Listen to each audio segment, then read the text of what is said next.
The time is.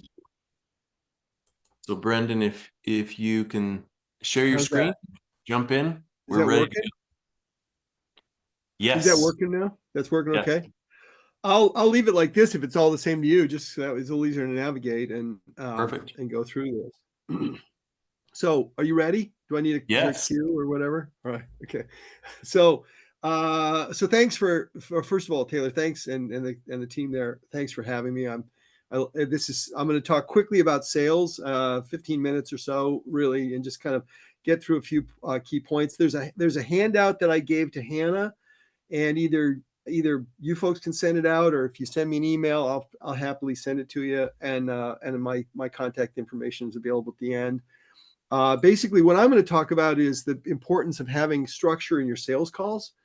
And it's not that sales calls are necessarily bad. It's just that they oftentimes happen without a real structure. And what I'm going to try and talk about is a few key components that really help with establishing that level of structure in a sales call, so that not only does it help you get through the call more effectively, but it also makes the call more pleasant and predictable and useful for the customer.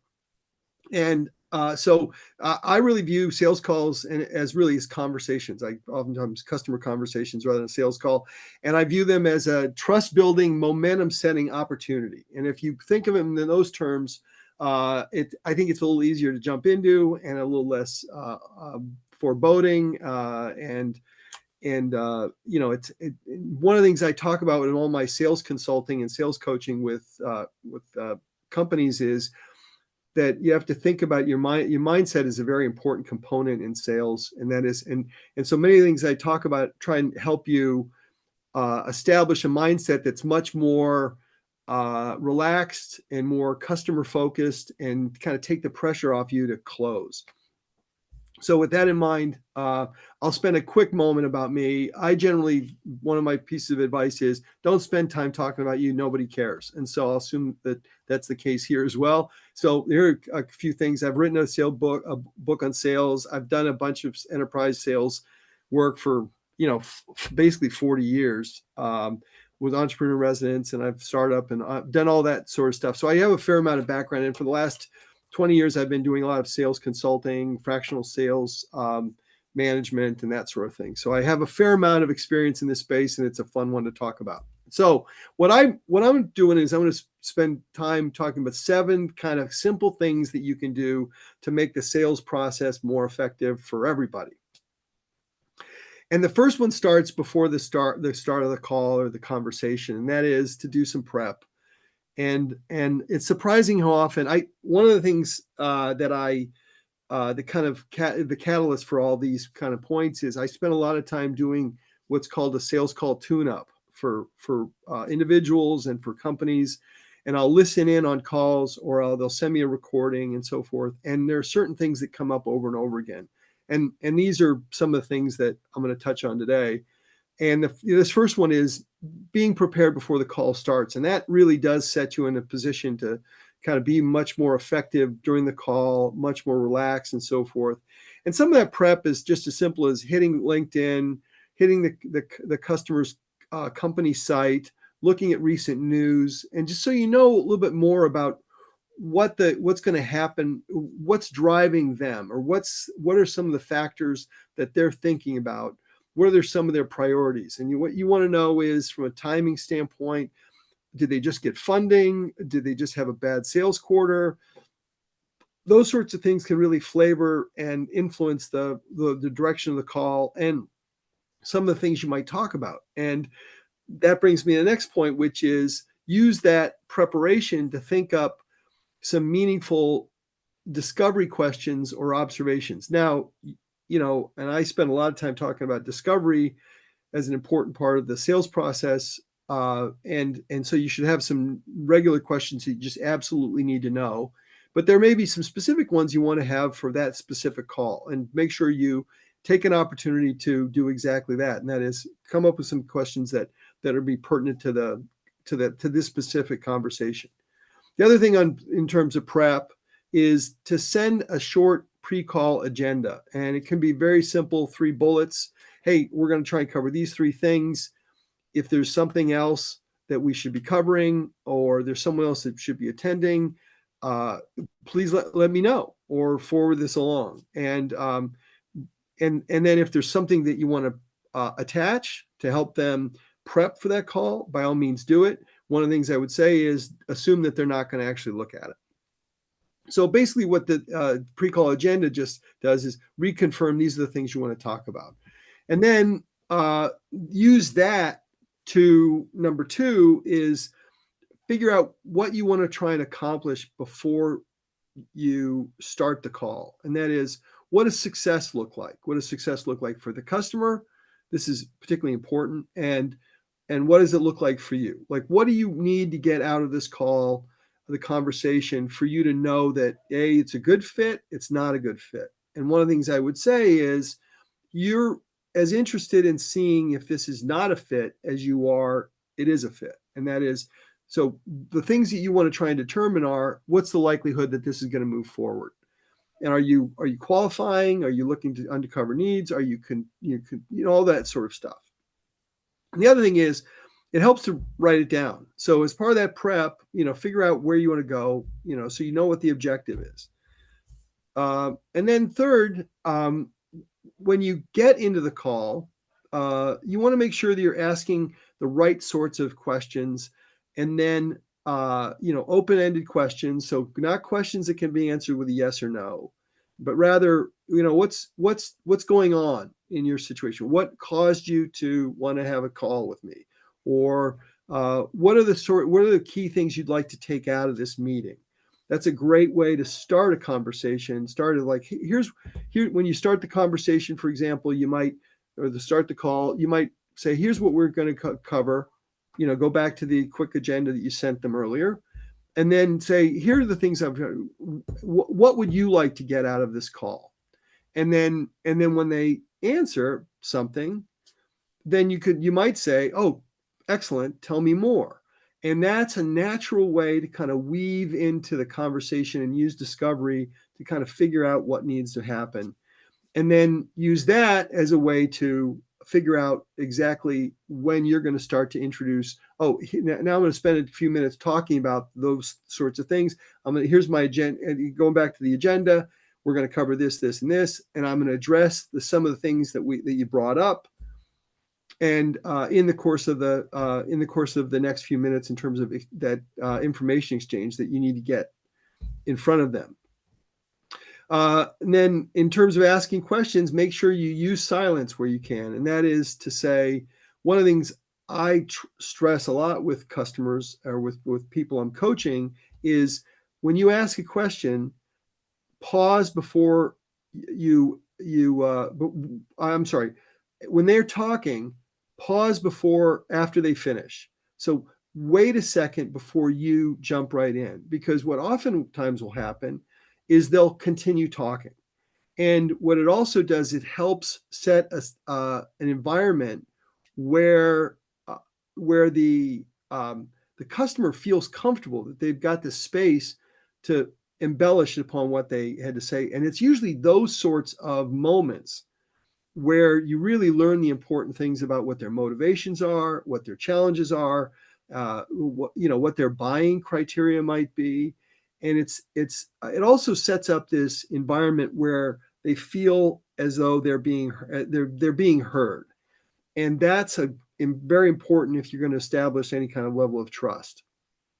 And then at some point, and you can't do this every single time, but it does help to confirm after you've asked a question, oh, I think I understand that. You're saying this. Do I get that right? And then let them, yes, confirm it. Or no, it's really more this. Oh, okay. So, and it's those sorts of back and forth, those sorts of exchanges that are really going to be really impactful. What this will do, number 4, is it allows you to kind of start to map the buying process. And this is where you really want to be able to get to a position where you get to understand what needs to happen for a decision to take place.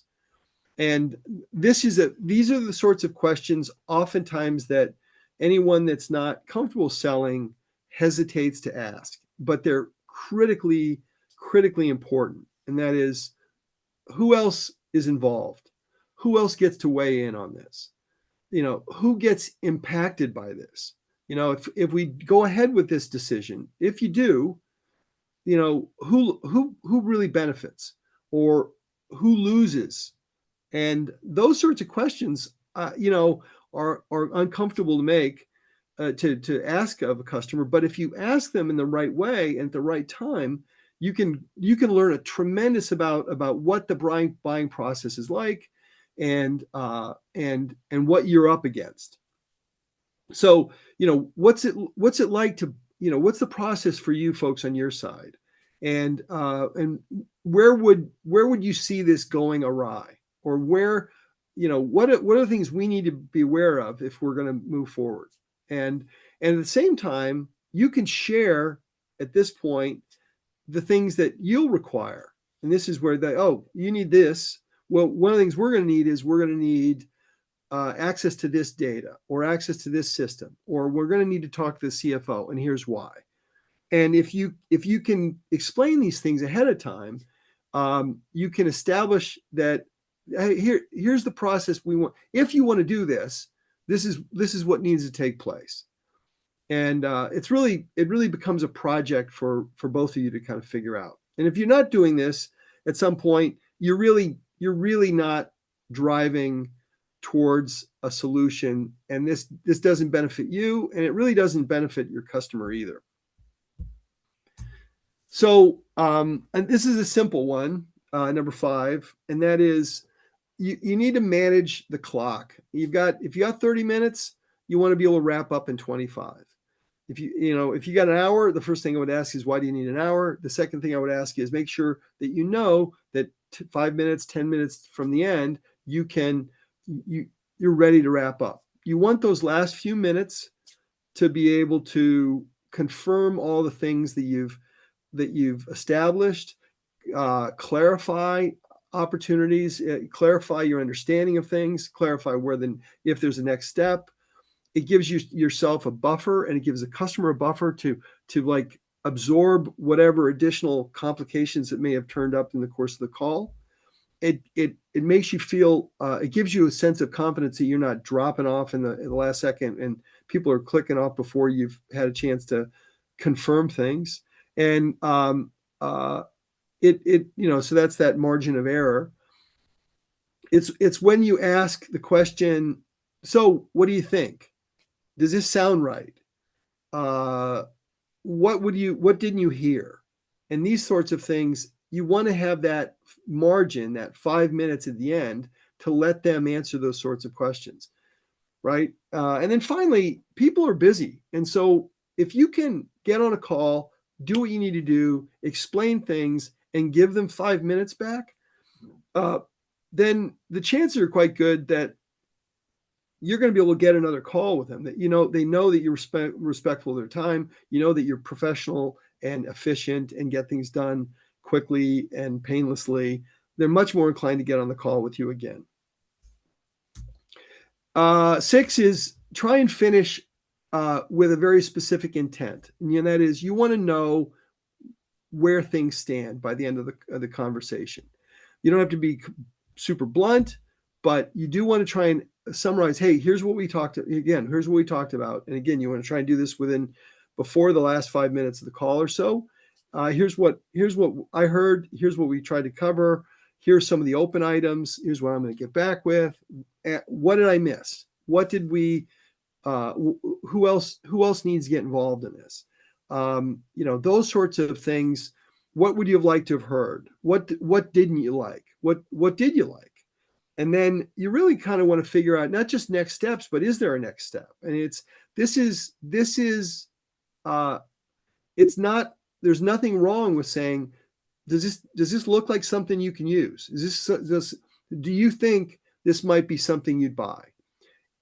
And then not say anything, and then just be quiet for a second and see what they say, because you really do want to know whether or not there's interest to move forward. You do not want to keep because some people have a call, will say, all right, we'll have another call, or they'll book another call and then cancel or reschedule. And these all things kind of waste time and waste energy, and are unproductive. And you really want to make sure that you've established that I'm just trying to figure out, if this is something that makes sense, if there's a fit. If there's not, that's completely okay. But it sounds like there is, but I want, it's really much more important to get your feedback. And then finally, one of the things, and this is that make sure you have when you get a chance after it's over. And this is much easier these days with Zoom and all these recording tools that are out there, is reevaluate your own sales calls after you're done. Look for, things like talk ratio. Are you talking in a monologue, not unlike this? Or are there certain opportunities that you missed? Are you interrupting a customer? Are there, weak, are you not fully explaining something? Are you not fully understanding the questions that are coming back at you? And then is there someone outside that you can look at, sales manager or a friend or anyone else that can take a look at the same call and say, hey, what did you think? What did that sort of thing? And then finally, I do this sort of thing. I do what's called a sales call tune-up, and that's exactly what that's for. I listen to sales calls and follow up, with someone, and then go through it and explain. Oh, here's this, here's that, and I can, and we spend however much time you need to kind of break down what went well and what may be done differently and what the next steps could have been, and those sorts of things. So I tried to sprint through this rather quickly. And so what I would just say is, again, there's a lot more to this, obviously, than just the 7 points that I brought up. But basically, in a nutshell, it's really helpful for both you and for your customer to introduce and have some sort of structure. Here's what we're going to do at the beginning. Here's what to expect. The meat of the call in the conversation, discovery, understanding motivations, and so forth, and then finishing up with a very clear next steps, clear understanding of where things stand, whether or not there's a real opportunity, and so forth, and then progress as you need to. Again, if you need help with that sort of thing, you can certainly review. I'm happy to review a call if you'd like. And then the other thing is, here's my contact information. If you want to join a newsletter, I post about sales tips on a weekly basis, and you just go to this link and you can sign up. And if you have other questions, and feel free to link up with me on LinkedIn if you'd like. And with that, I'm happy to kind of spend a couple quick minutes and answer questions before we free everybody up to get back to their day. Awesome, Brendan. Thanks so much. Great lessons in there. I would invite everybody to put questions in the chat so we can put a queue together there. There are a few questions already, and I'll just voice the first one so that people can be typing their other questions there in the chat. But Brendan, thanks so much. Sure.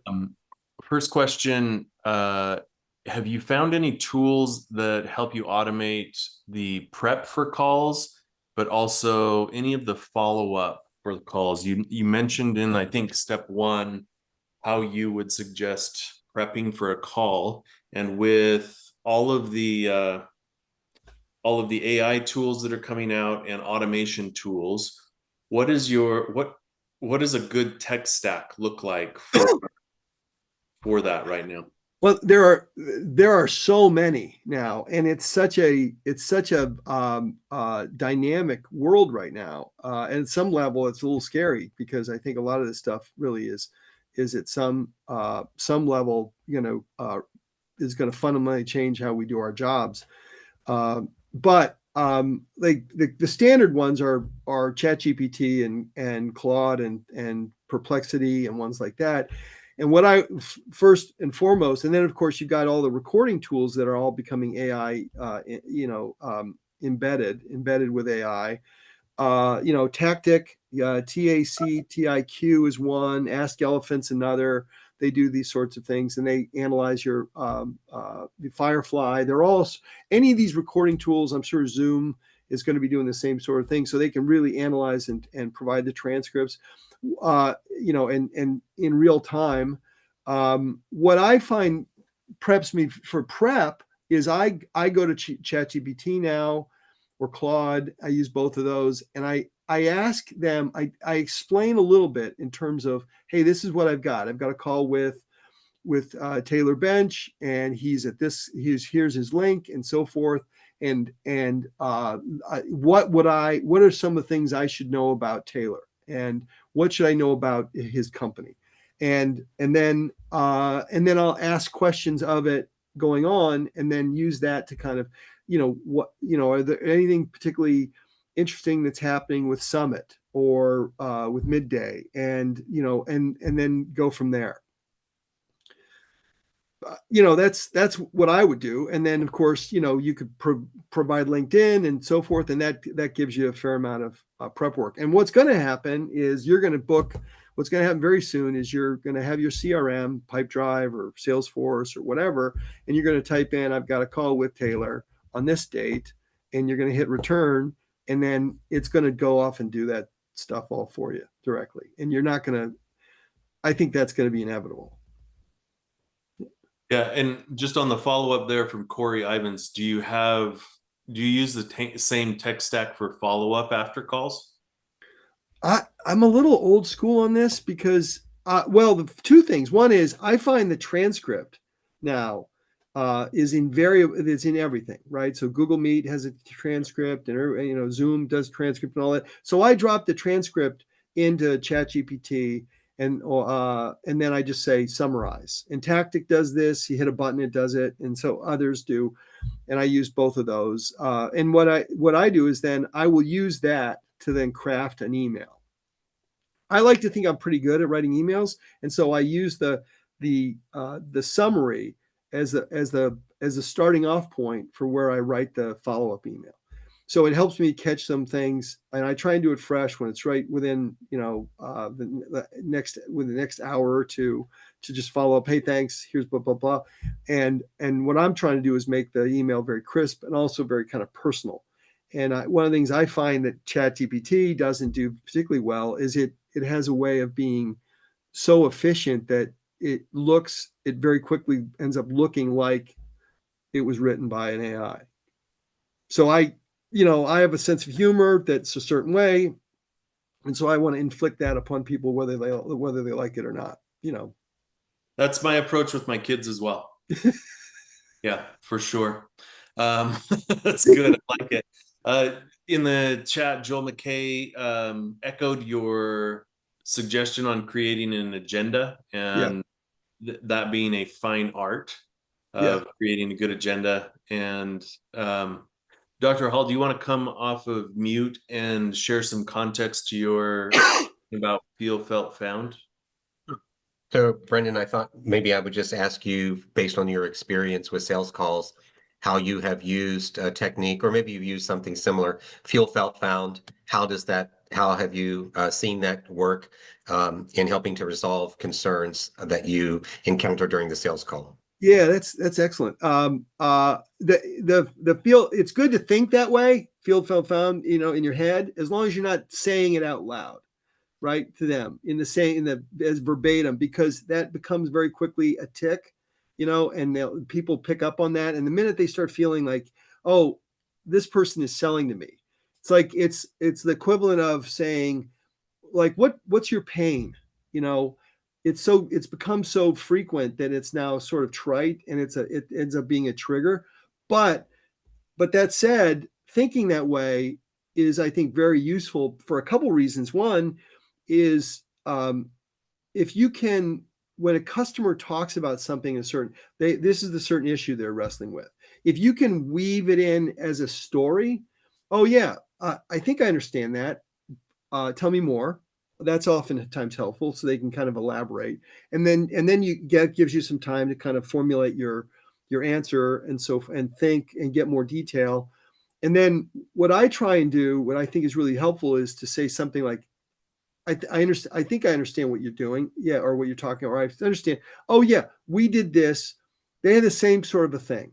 We had a problem with this customer that was very much like that. Here's how we did it. And you weave in you're empathizing with them and their issue or their challenge or however they worked with. And at the same time, you're also kind of in a roundabout way saying you do it, but without kind of bragging about, oh, we do this thing. No, this problem did this, and this is how it was. We solved it, And so it feels much more of like a collaborative kind of as opposed to it allows them to hear things in the context of some other customer that was able to that would benefited from your solution. Does that, Dr. Hall, does that make sense? Okay. Yeah. Brendan, on that note, I think Melissa, you have a great question in there that kind of ties to that. Do you, Brendan, have any go-to questions that almost always get buyers to open up to you? Yeah, for me, the one that at the start of for me, like one of the challenges I always, when you get up in front of a group of people and presenting, I always find that it's uncomfortable, and for me, it's uncomfortable until someone talks. If someone asks me a question early in the presentation, then immediately then it feels interactive and it's better. So in the same way with sales calls, I have a certain sense of humor and a certain style. And so one of the things I try and do very early on is get them. It's very important to me that they talk, that they get involved, that they feel like they're investing in the conversation. So what I oftentimes say is, hey, here's what I was expecting to talk about, blah, blah, blah, and great to talk to you and all. Do you want me to start or would you like to talk? Or why don't you tell me about what you like to hear? And for me, that's, if it's one-on-one, then you get to read a lot about the person then because they'll say, oh, I just want to hear your demo. Okay. Well, what would you like to see? Sorry, but what would you like to see is there anything in particular you want to see in the demo? And then invariably they'll say, well, I'm here to talk about the reporting. I really want to see the reporting. Okay, well then here we'll talk about the demo just in context and we'll get right to the reporting or whatever. And so for me, it's very important. What works for me is I need to feel like it's not a presentation, but it's a conversation. And so to do that, I try and ask questions things like, well, what would you like to hear? I'm prepared to talk about this, but what would you like? If it's a new meeting with someone, I can talk, or would you like to talk? And if, why don't you tell me what you do? And then it sort of puts them on the spot. Is that the way, was it an opening? Was that the question? Was it around? Just, yeah, how to get buyers to open up. I've also, to your point there of asking that question, I found that asking people to explain their workflow in a specific area of their job is really helpful to get them to open up, because they do it all the time and they talk about it or they think about it. And so just asking them, hey, what's your workflow between this and this in your job? So I think that's helpful. Corey asked, what's your take on sending recap emails after a sales call? Do you have suggestions or thoughts around that? So I in fact I just did a whole like I'm writing some notes about what to put in an email, rules for an email. And so a variation on that is a recap email. And then one of the things I would say is, first of all, is you have to assume people are going to read it, right? Or they're reading it on their phone, right? Or they're reading it when they're in the midst of something else. So the attention span being what it is, you have to think in terms of that. So the first thing I would say is recap emails are really helpful for a couple of reasons. One is it makes you look thorough. Like your follow-up is good. And one of the things about salespeople in particular is they have a tendency to be unreliable. And so if you're the reliable salesperson, that's a good thing. If you're the kind of salesperson that makes the customer look good when they're with other people, with the rest of the people in their company, and you make them look good, that's a good salesperson. So if you have good like a good recap. Hey, here's what I heard, blah, blah, blah. You know, the thing is, make it valuable to them, number one, right? And so the material in it has to be informative. It shouldn't be selling. You shouldn't sell. I have this thing. I don't think you should really sell in email. I think you can communicate information and so forth, but the minute you start to really sell an email, you're taking yourself away from all the nuance and the back and forth, and it's very easy to be misunderstood in email or in text and the like. And so you want to be very succinct, value specific. Make it clear what the takeaways were from either side. The other thing I would say is formatting is kind of important, and that is if you got points and you're doing it on text and make it readable on text, then make them bullets. So they can absorb it quickly and crisply. And then I think those are the big things for me, right? In terms of making the recap, and then it's helpful for you because it's easy to drop into your CRM, and B, it allows you to synthesize. It kind of forces you to synthesize. Well, what happened? What happened? And if you wait a day or two to do that, then you've lost the opportunity. When it's still fresh in your mind. Other questions? I think that's all in the chat, and we're right at time. So I think just for everybody here, Brendan put his contact information into the chat up above. Yep. So please feel free to reach out to him, and we'll send this presentation. Did you share the presentation already with Hannah, Brendan? I think I did, but I'll send her a fresher copy to, and there's also a handout that's like kind of more in depth that I put together for this. So you can. Okay. We'll be sharing that out to all of the attendees today. Thank you, Brendan, for your time. This has been fantastic. My pleasure. I'm happy to do it, and it was a fun group. I'm not as interactive as sometimes, but by all means, if you have a question, ping me via email, and I do office hours from time to time as well. So happy to help you out. Awesome. Thank you so much. We'll be back here same time on Tuesday, 11 o'clock a.m. Mountain Time next week. So looking forward to seeing you all, and we'll have a great week. We'll see you all later. Thanks, folks.